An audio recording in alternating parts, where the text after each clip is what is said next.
സഖാവ് A R റഹീമിനെ English പഠിപ്പിക്കാൻ നടന്ന ലീഗുകാരും ജമാഅത്ത് ഇസ്ലാമിക്കാരും ഒക്കെ ഒന്ന് കേട്ടോക്കി. നമ്മള മുഖ്യമന്ത്രി പറയുന്ന ഡയലോഗുകൾ കേട്ടോ കേട്ടോ. പുള്ളി യായ മാത്രമേ ഉള്ളൂ. എന്താണ് യാന്ന് മൂപ്പരിക്കും അറിയില്ല. കണ്ടിട്ട് ബാക്കി പറഞ്ഞുതരാം. Are you saying that even those elements within the IUML or their supporters in the Jamaat etc., if anyone takes up campaigns along or raises issues on communal lines, you will strongly oppose that as Chief Minister? No, nobody. I am not a Muslim. I am a Hindu. No, not about you. But IUML is your ally, and we know how many of the parties allied to it are. We are talking about the organizations associated with IUML as well. Yeah. Who? No. You may have taken a strong stand during this election campaign, sir. What you are saying? I am saying. മൂപ്പര് ചോദിക്കുകയാണ്, ജമാഅത്തെ ഇസ്ലാമിയും IUML-ഉം അതായത് Indian union മുസ്ലിം ലീഗും അവിടെ ഒരു കമ്മ്യൂണിയൽ violation ഉണ്ടാക്കാൻ നോക്കുകയാണ് നിങ്ങളെ മുഖ്യമന്ത്രിയാക്കാൻ വേണ്ടിയിട്ട്. അതിനെ നിങ്ങൾ സപ്പോർട്ട് ചെയ്യുന്നുണ്ടോ അതോ അതിനെ എതിർക്കുന്നുണ്ടോ എന്നാണ് ചോദിക്കുന്നത്. അപ്പോൾ മൂപ്പര് പറയാണ്, നോ ഐ ആം ഹിന്ദു.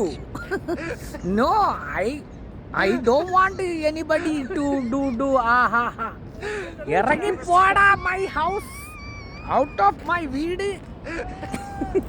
എനിക്കൊന്നും പറയാനില്ല മക്കളെ.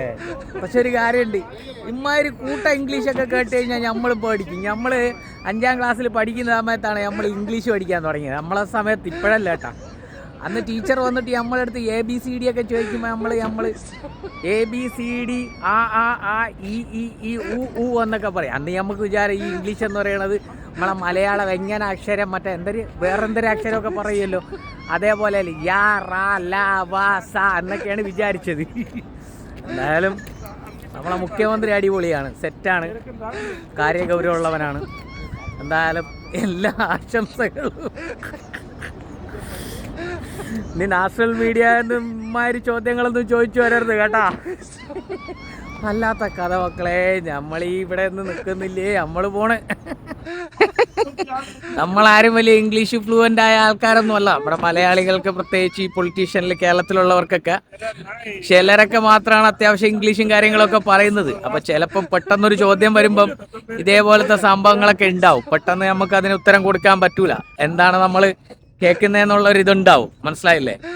അപ്പൊ ഇത് എല്ലാവർക്കും സംഭവിക്കുമെന്ന് മനസ്സിലായ അന്ന് കർണാടക വിഷയത്തിൽ AR റഹീം പോയിട്ട് അവിടെ സംസാരിച്ചപ്പം കളിയാക്കിയവരാണ്.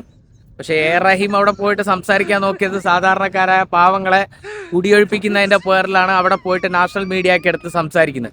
അതിൽ ചെറിയ തെറ്റുകുറ്റങ്ങളൊക്കെ വന്നു. അതിന് സോഷ്യൽ മീഡിയയിലും ഇവിടുത്തെ മാധ്യമങ്ങളും ലീഗുകാരും കോൺഗ്രസ്സുകാരും BJP-ക്കാരടക്കം എടുത്തിട്ട് കളിയാക്കി.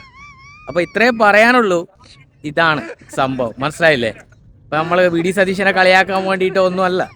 സംഭവം ഇത്രയാണ്. പെട്ടെന്ന് കേട്ട് കഴിഞ്ഞാൽ ഞമ്മക്ക് ഒന്ന് ഞെട്ടും. അതാണ് ഇവിടെ സംഭവിച്ചിരിക്കുന്നത്. അപ്പൊ എന്തായാലും നോ